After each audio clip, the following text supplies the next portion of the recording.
like the naturalness of everything. Shaking. Well, it's more real, Yeah. right, and authentic. Yeah. I think a lot of things are too perfect, and then when you look at all these different things on like Instagram, YouTube, everything's perfection. Yeah. And it's like, forget perfection, like just put it out there. So then people are like, nothing's perfect.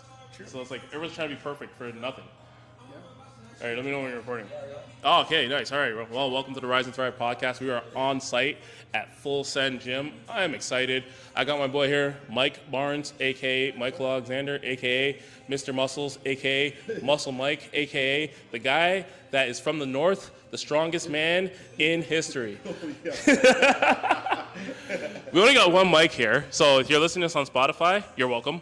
If you're watching this on YouTube, I'm sorry.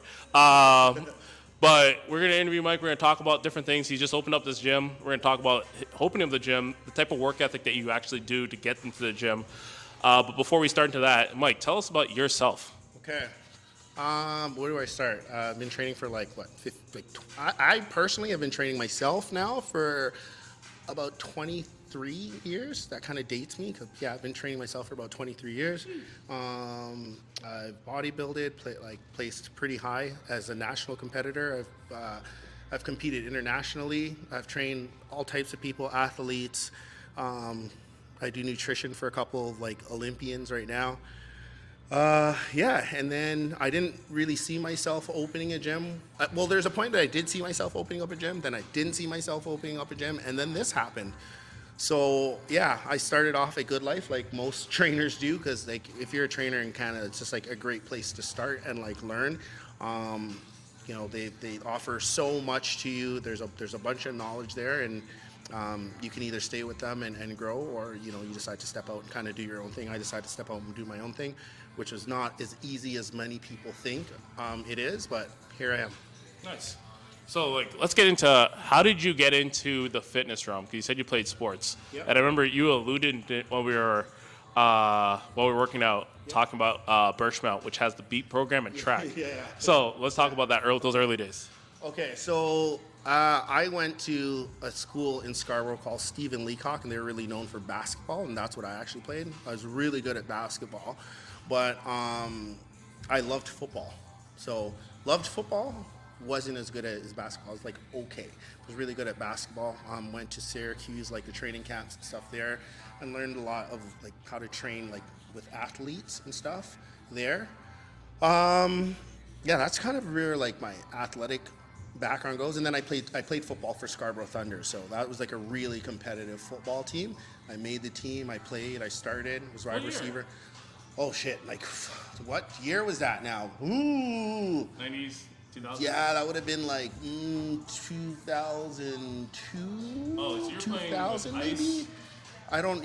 That was so long ago now. That's 23 years ago now. Yeah, so a couple people played there. Yeah. That was Cedarburg. Yeah, oh yeah, there's a lot of people that I played with that went to Cedarburg. So Matthew Morris, Ice. Yeah. I don't know the Ice guy. Maybe I know him by name. There's some people that played that went to yeah. Okay, there's some people that went to Cedarburg, you said? Yeah. There was that other guy who Andre Linton. the guy who went to Ohio or Nebraska. Michael. He was nasty though. Yeah. He was nasty. Yeah. Yeah. He went to Ohio. Yeah, it was Ohio. Okay, it was Ohio. Ohio Bullseyes? Yeah. Yeah. Okay, I remember that dude. Michael, I can't remember his last name. Yeah. But there was a couple guys that went It was a competitive time in the sport and stuff. Yeah, it was a good. So you played Scarborough Thunder. How did you get into the personal training game? Okay, so for personal training, what happened? I was looking for a change of career, and I was looking at getting into firefighting, and I started. Well, okay, let's actually back up for a second. So the truth is, how I got into fitness is I went through a bad breakup, and I was like, God damn, I am fat and out of shape. So I just was like, okay, I got to do something immediately, and I started training. And in going through training, I was like, okay, well, what do I want to do for a career? And I started looking at different things, and I started getting into firefighting, and then firefighters really in good shape. And then, ironically, 50 Cent came out. And I was like, damn, this guy's in really good shape. I want to look like that. I always wanted to look which kid doesn't, boy doesn't want to look like a superhero, right? Yeah, he does look like a superhero. Right. Did look like a superhero. Did look like a superhero. So that kind of just all of these things happening all at the same time. And then I had a couple of friends that kind of were really into it. Some of those boys that played football were pretty jacked. So all of my surroundings started to kind of change. And then I just kind of fell into oh shit, I'm really liking this. And then from there, the bodybuilding bug bit me, and I really started getting into training. And then, yeah, that's kind of, it just spiraled into setting goals and just becoming better. And then I'm like, oh shit, I'm actually really good at this now. Well, I thought I was good at this. Whenever you think that you're good at something, you're going to get humbled if you're smart. And then you're going to realize I don't know shit. And when you get to that point, it means you probably know a little bit. Yeah. So there's a thought that once you can admit that you know nothing, that's when you can truly start learning. Yeah. And that's something that I've taken. I learned that in philosophy class in grade 11, and I've taken that for my entire life. But I know nothing, and I will continue always learning. Sure. In comparison to the amount of knowledge that there is, I don't know anything. Yeah. So now you started in personal training. So when you got into personal training, how was that first year? Okay, so the first year was a very big eye-opener because, like I said, I thought I knew a lot from training myself and trying to get lean and actually getting lean and trying to put on muscle and then actually trying to put on muscle. And I knew kind of one part of training, a very small part of training. And then you get into personal training and you're like, oh, there's all these other aspects. Some people don't want to be big. Some people just want to be strong. Some people just want to be able to pick up their kids. Some people just want to be able to not have their knees hurt when they walk upstairs. And it all looks very, very, very different. So that's where my personal training journey really started, is learning, oh, this is how you check for these things. This is how you assess for these things. And they train extremely different, right? And then also learning that, oh, it's not even just about training. You have to know how to coach people through how to eat and how to change their lifestyle to help with the training. So that's one thing in terms of a lot of new trainers that come in. And what you just said is that I know how to train myself. Now I need to learn how to train this other person who has different goals than me. So what are some of the courses that you took to kind of help you with that? Okay, I just want to add on, not only just train, it's mindset and mentality and lifestyle that you're training too. Some courses that I took DTS1, I took CanFit, I took Precision Nutrition, I took DTS2, I think it was called at the time. I think it was DTS2. I took FST. I took barbell strength. I took Prescript 1, Prescript 2, Paul Check Advanced, Paul Check Programming, Paul Check Advanced Level Programming. I took some Poliquin course. I went off. So main thing for all you new trainers, you hear how many courses he took? It's not just one. I got my CanFit. Nothing. That's you just got your license to drive.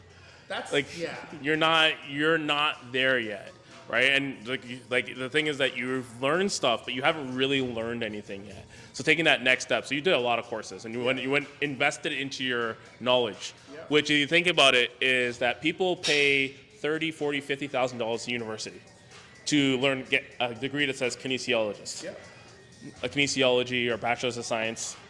And you need to invest maybe $10,000 under in your education. To be fairly, I remember there was a year that I calculated, I'm like, oh, I spent $6,000 this year on training. Yeah. Right? And it was the FST course was close to $2,000. The PS level 1, I think, was close to $800 or something like that. Yeah. Yeah, 800 US. Right there, that's almost $3,000. And there's other stuff that you're doing, right? You're going to conferences, you're reading books, you're doing this, you're doing that, constantly learning, right? Okay, so now you are in your own sanctuary, full send. You can see behind us. Now, what is the thing that you had to really learn once you opened up this place? There was that. I'm still learning. As we just said, I'm still learning. So you mentioned discipline when we were talking earlier, Yeah, disciplined. and it's something you learned from bodybuilding. You're taking. There's so much thoughts that's coming to my mind. I'm just trying to like formulate my thoughts here. Like, yeah, I learned from bodybuilding the ability to like to be disciplined and to find a way, find another level. And what I mean by that is like you think that you're doing what you can, but there's always like a little bit more that you can do, right? And most of the time we know that. Like right now, I'm kicking ass right now and I'm doing a lot, but there's still more. And I'm like, oh, you know what? I could have like sent out emails. I could have did this. I could have done that, right? So I think it's about finding like learning to be disciplined and creating like some regimen, like some routines and systems. I think once you have systems in place, it makes things a lot easier and it makes it harder for you to F up. So that was kind of like a huge thing learning, like coming into here, is learning like discipline, learning that, okay, it's not going to be given to you, but you've been in places in your life before where things aren't given to you and you have to find a way. So now you have to just find a way in a new environment, right? So that was like my biggest takeaway. The other takeaway, actually, I had a second takeaway. Well, it's kind of going back to the same thing, is because you think that like you open up your own gym, like people are just gonna like support you and like walk through the door and hand stuff to you. Going back to the same thing I was just saying. And it's just not like that. Like the people that are gonna support you are probably not gonna be the people that you think are gonna support you. And then you're gonna have to go out and find and get it. Like that's just how it is, right? That's a big one in business for everyone that's getting started in business. The people that you think are going to support you are never the first people. And generally, it's never. And you can just market all the time. You can do all this stuff. And you nailed it on the head with discipline, focusing on the system creation. And that's something I've been talking about for the last little bit, which is like creating systems to make things easier for yourself. Because systems equals saving yourself time, energy, and money. And the worst thing is to like do something and just be wasting time. I have this saying, and like it sounds a little like contradictory, but like if you're working hard but you're not working smart, you're not working hard yet. You're doing a bunch of shit that like you get the perception that you're working hard because you're doing a lot, but you're not doing much. Yeah, I agree. You know what I mean? I completely agree with you there. It's definitely one of those things where you gotta work harder, and you gotta work smarter. You gotta put those two together. So last question. I know you got a client and you're about to train. So, what are a couple of things that you're working on right now outside of here as well? Wow. So outside of here, I'm just working on myself constantly. So I'm working on like how to be disciplined still. I'm working on how to like be committed to myself. When I make myself a promise, stick to it. For example, like a couple of weeks ago, I got home, was really, really tired, didn't want to work out, didn't want to do shit, but I hadn't scheduled it as a day off. So it was in my mind that I was like, you have to prove to yourself that in the case or in a scenario where you don't want to do something, you've already made the commitment that you're going to do it. So you don't have to do it well. You don't have to be great, but you have to like stick to your plan. You said you were going to do that, so that's what you're going to do. So I'm doing that. I'm working on I'm doing like a physics course right now. Physics. Yeah, it's really, really fun. Yeah. I say that like sarcastically, but I'm actually really, really enjoying it. It's pretty hard, but it's something that I like. It's something that you can actually apply to like life and stuff, even and the gym. So I'm actually really, really enjoying that. Yeah, I'm doing a ton of stuff. I'm working on I'm getting back into like my YouTube and my content creation. I don't want to say that I'm competing yet on camera, so maybe you take that out if you want to. We'll see how it goes. Right now, I'm just enjoying training, getting back into training. You made a course too. You made a course. I did make a course. I made a hypertrophy course as well. So that one, it took me like 4 years to write that course, because the science of hypertrophy is always changing. Like before they used to say that you had to create muscle damage. Now, like there's just always like some information that's changing. Hypertrophy is still such a new science. It's still something that's so new. Like we're still debating how much protein like you actually need. We're still debating like, is it higher reps or lower reps? There's some things that are really starting to become clear, but there's still so much that we're trying to figure out. So yeah, I created this course, and it's taken me so long to come up with. There's probably going to be so many more reiterations of it because again, science is always changing, and I'm always trying to learn. I always can, like you just said, like I don't know anything. So because I don't know anything, I'm always trying to learn something. And in learning something, I'm always changing that course and updating that course.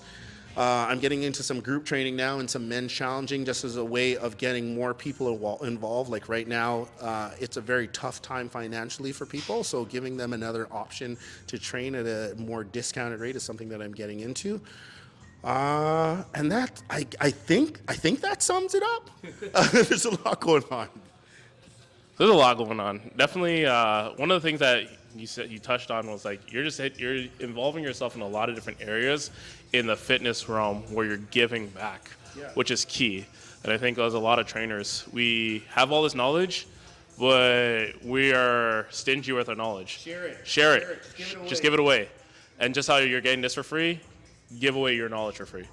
Well, that's it for today. I want to make sure that realistically we came in here, had a great workout, got to get to the gym. Definitely a great place. Where can everyone find you, Mike?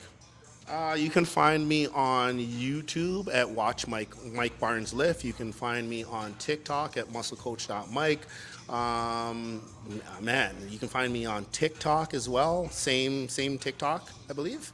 What else am I on? Those are kind of the main things that I'm on right now. YouTube, TikTok. Oh, I do a podcast as well. I do a podcast. My podcast is called Alpha Nerds. That's on YouTube. I do that with my boy Troy. And I guess you'll find me with this guy hanging out from time to time if he can tolerate me long enough. I definitely can.